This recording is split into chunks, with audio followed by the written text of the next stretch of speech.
படிச்சு வைதவா பந்தலிலே பணிவு காட்டும் வேஷம் போடுறா பல நாளாய் கனவை மட்டும் பார்த்த காட்சியா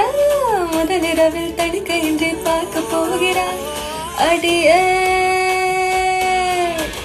சிங்காரமாய் சிரிப்பை அடக்கும் கள்ளி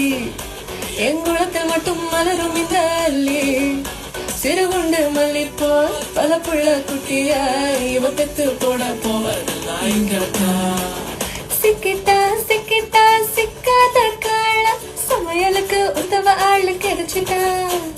சம்சாரம் சொன்னது வேத்து மன்னோதுவா பொண்டாட்டி தாசனாவே மாறுவா சிங்கிச்சா சிங்கு சிங்கிச்சா ஊருக்குள்ள பொம்மை பண்ணுவான் சிங்கிச்சா சிங்கு சிங்கிச்சா வீட்டுக்குள்ள சொம்பு தோக்குவான் சிங்கு சிங்கிச்சா ஊருக்குள்ள பொம்மை பண்ணுவான் சிங்கிச்சா சிங்கு சிங்கிச்சா வீட்டுக்குள்ள சொம்பு